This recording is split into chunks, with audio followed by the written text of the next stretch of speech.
2018-19 border Gavaskar trophy में Indian cricket team ने Australia में मेड इन सीरीज क्लिंच करके हिस्ट्री स्क्रिप्ट कर दी थी। साथ ही विराट कोहली की कैप्टेंसी में इंडिया फर्स्ट एशियन टीम बन गई थी जिसने ऑस्ट्रेलिया को ऑस्ट्रेलिया में जाकर टेस्ट सीरीज हरा दी। ये सेम हिस्ट्री उन्होंने फिर से रिपीट करी 2020-21 बॉर्डर गावस्कर ट्रॉफी। आप सभी को पता क्या हुआ, कैसे हुआ, लेकिन जब इंडिया ने गाबा का घमंड तोड़ा था ना, वो सिर्फ गाबा का घमंड नहीं टूटा था, ऑस्ट्रेलियन क्रिकेट टीम का घमंड टूटा था। एंड इसीलिए इस सीरीज को greatest series in test cricket की कैटेगरी में भी डाला जाने लगा। ऋषभ पंत ने टेस्ट क्रिकेट को एक नया मुकाम दिया। चेतेश्वर पुजारा के वेलर ने इंडियन क्रिकेट को एक नई वॉल दे दी। बट क्या आपको इंडिया के पहले ऑस्ट्रेलिया टेस्ट टूर की बात पता है, जब इंडिया को डॉन ब्रैडमैन नाम के तूफान का सामना करना पड़ा था? पहले यह बताता हूं कि कौन था वो शख्स जिसने इस सीरीज को कराने का सोचा था।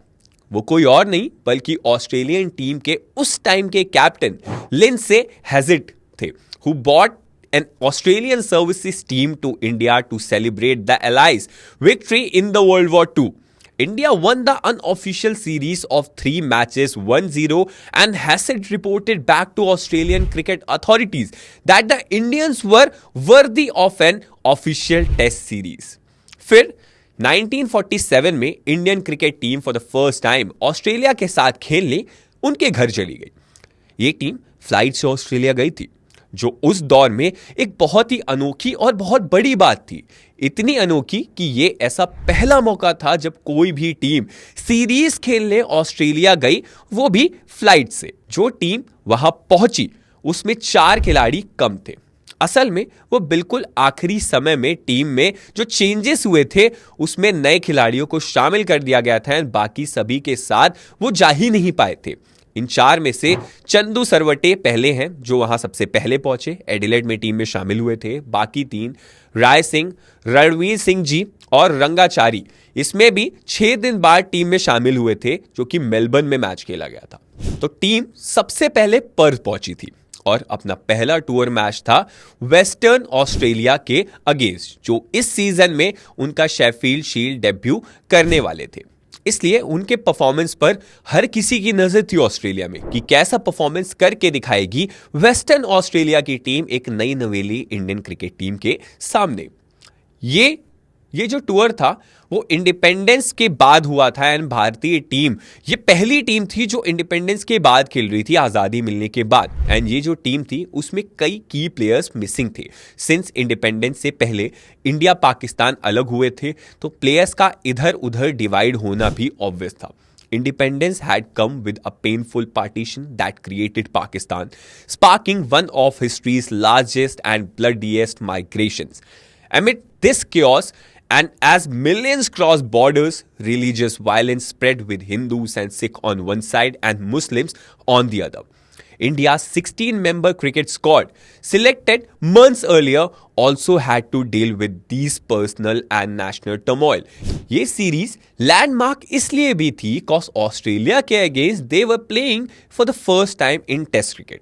इससे पहले भारत ने सभी टेस्ट मैचेस खेले थे जो वो इंग्लैंड के अगेंस्ट खेले थे। 10 टेस्ट खेले थे, सारे इंग्लैंड के अगेंस्ट। तो इंडियंस के लिए ये एक चैलेंजिंग सीरीज थी कॉज टीम ऑस्ट्रेलिया बहुत ज्यादा एक्सपीरियंस वाली थी एंड इनके अगेंस्ट खेलना बहुत टफ होने वाला था इंडियन टीम के लिए, जिनके पास एक्सपीरियंस उस टाइम पर इतना था ही नहीं। आगे की स्टोरी कंटिन्यू करता हूं। एंड इंडियन टीम का जो रिकॉर्ड था ना इंग्लैंड के अगेंस्ट भी, वो कुछ खास बताने वाला नहीं है, लेकिन मैं बताऊंगा। 1932 से 46 तक हमने 10 मैचेस खेले एंड हम सारे के सारे हारे इंग्लैंड से। एंड ये ऑस्ट्रेलियन टीम जो थी इंग्लैंड से भी ज्यादा स्ट्रांग थी। एंड इन्हीं सब बातों को देखते हुए इंडियन क्रिकेट टीम के ऊपर ये लेबल लगा दिया गया था कि ये टीम ऑस्ट्रेलिया को शॉक तो कर सकती है, बट उन्हें हराना इनके बस की बात नहीं है। जो इंडियन प्लेयर्स इंडिया में होने के बावजूद टूर पार्टी में नहीं थे, उनमें विजय मर्चेंट, रूसी मोदी और मुश्ताक अली के नाम सबसे बड़े थे एंड सबसे खास थे। दूसरी तरफ कुछ खिलाड़ी पार्टीशन के बाद नए बने पाकिस्तान चले गए थे। इनमें से फजल महमूद तो पाकिस्तान जाने के बावजूद टूर पार्टी में शामिल होने इंडिया आ गए थे। बहरहाल हालात ने ऐसा नहीं होने दिया कि महमूद इंडिया के लिए खेल पाए, लेकिन वो आए जरूर थे अटेंड करने। इन सभी की अलग अलग और मजेदार स्टोरी है, लेकिन वो आज हमने डिस्कस करने वाले। आज का स्पेसिफिक टॉपिक है इंडिया का पहला ऑस्ट्रेलिया टूर। एंड इसको हम क्यों याद कर रहे हैं? क्योंकि बीजीटी चल रहा है। तो लाला अमरनाथ की टीम ने टेस्ट का सिलसिला शुरू होने से पहले सभी 5 state team, western Australia, south Australia, Victoria, New South Wales और क्वींसलैंड के अगेंस्ट मैच खेले।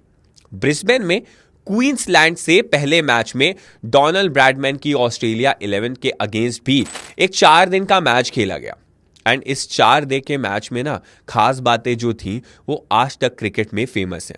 और वो बातें ऐसी थी कि बिल ब्राउन को वीनू माकर ने नॉन स्ट्राइकर एंड पर क्रीज से आगे निकलने के लिए पहले तो वार्निंग दी, बट इसके बावजूद जब ब्राउन ने यह काम फिर से दोहराया, मतलब वो एक बार फिर से इस वार्निंग के बावजूद वो निकल गए। एंड अनफॉर्चुनेटली वीनू माकर ही उस टाइम बॉलिंग कर रहे थे, उन्होंने मार्केटिंग कर दी। अब मार्केटिंग कहां से आया ये आपको पता चल गया होगा, रन आउट हो गए वहां पे ब्राउन। बाद में जब टेस्ट में भी ऐसा ही किया तो इस तरह से आउट करने के तरीके को मैनकेडिंग रख दिया गया उसका नाम। एंड इस टर्म को आप रीसेंट क्रिकेट में काफी बार सुन चुके होंगे, फिर चाहे वो रविचंद्रन अश्विन का जॉर्ज बटलर को किया गया मैनकेडिंग हो, या वो Indian women cricketer Deepti Sharma का इंग्लैंड की चार्ली डीन को किया गया कंट्रोवर्शियल मैनकेडिंग रन आउट हो। इस सीरीज की एक और हाईलाइट थे सर डॉन ब्रैडमैन, जिन्होंने इस सीरीज के पहले फर्स्ट क्लास क्रिकेट में अपना 100 पूरा कर लिया था, एक बहुत बड़ा माइलस्टोन अचीव कर लिया था टेस्ट क्रिकेट में। एंड वो इंडियन क्रिकेट टीम के सामने होने वाले थे। एंड ये सारी चीजें इंडियन क्रिकेट टीम के दिमाग में पहले से ही चल रही थी एंड बहुत हलचल मची हुई थी, आप कह सकते हो, कि कैसे टैकल करेंगे डॉन ब्रैडमैन को, किस तरीके से आउट होंगे ये, एंड क्या है इनके वीक जोन्स। सारे इंडियन बॉलर्स सोच रहे थे, क्योंकि उस टाइम पर इतने कैमरा व्यूइंग तो होती नहीं थी, इतना स्टैटिस्टिकल माइंडसेट तो होता था, लेकिन कैमरा हेल्प तो थी नहीं, तो ज़्यादा हेल्प नहीं मिल पाई इंडियन बॉलिंग लाइनअप के सामने। ये इशू था जो सीरीज की स्टार्ट के पहले ही उनके दिमाग में घूम रहा था। अब आते हैं इस टेस्ट सीरीज पर। इंडियन टीम को लीड कर रहे थे लाला अमरनाथ, टूर मैचेस में गजब की फॉर्म में दिखे और विक्टोरिया के अगेंस्ट उन्होंने डबल 100 लगा दिया। अपनी फॉर्म को तो दर्शा दिया था टेस्ट क्रिकेट में, लेकिन इस टेस्ट सीरीज की जब शुरुआत हुई तो इस फॉर्म को जस्टिफाई नहीं कर पाए। लेकिन स्टिल टूर में 1000+ रन बनाना एक गजब का रिकॉर्ड था, जो कि लाला अमरनाथ अपने नाम कर चुके थे। तो चलिए अब हम बात करेंगे इस 5 टेस्ट की सीरीज की। 5 टेस्ट की सीरीज भारत 4-0 से हार गया। ब्रैडमैन ने 178.75 के एवरेज से 715 रन बनाए।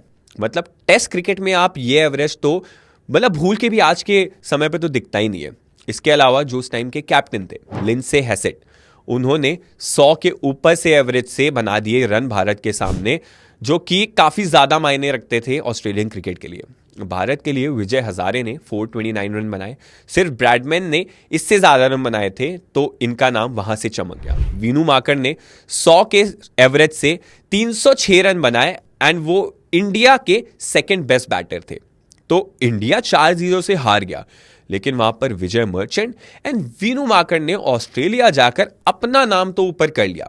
लाला अमरनाथ कहीं ना कहीं इतने सक्सेसफुल नहीं रहे जितने उनको कहीं ना कहीं खौफ खाते थे बाद के टाइम के क्रिकेटर्स उनसे, लेकिन उस सीरीज में वो बिल्कुल भी मतलब अच्छे फॉर्म में नहीं दिखे, निराश किया सभी को। एंड दूसरा जो टॉकिंग पॉइंट था वो यही था कि किस तरीके से सर डॉन ब्रैडमैन के आगे खेलने के लिए इंडियन टीम जो इतना कशमकश कर रही थी, सोच रही थी, रणनीतियां बना रही थी, सब फेल रह गई, क्योंकि डॉन ब्रैडमैन तो सर डॉन ब्रैडमैन ठहरे, उन्होंने अपना काम कर दिया। एंड 178+ के एवरेज से रन बनाना टेस्ट क्रिकेट में, ये मेरे ख्याल से उस पर्टिकुलर टाइम पर सर डॉन ब्रैडमैन ही कर सकते थे एंड उन्होंने करके भी दिखा दिया। अब बात करते हैं जो करंट बीजीटी चल रहा है। पहला मैच पर्थ में खेला गया। ये पहला मौका नहीं था जब इंडिया ने पर्थ में कोई टेस्ट मैच ऑस्ट्रेलिया को हराया है, लेकिन किस तरीके से हराया है वो मायने रखता है। जसप्रीत बुमराह की ग्रिट, जसप्रीत बुमराह की लीडरशिप टीम इंडिया के लिए बहुत मजेदार रही। इससे पहले अगर आपको याद हो, होम में इंग्लैंड के अगेंस्ट एक टेस्ट इन्होंने लीड किया था टीम को, एंड वो टेस्ट हमने जीता तो नहीं था, लेकिन वहां पर भी इनकी कैप्टेंसी बहुत अच्छी थी। यहां पर जसप्रीत बुमराह की कोचिंग का बहुत इंपॉर्टेंट रोल है।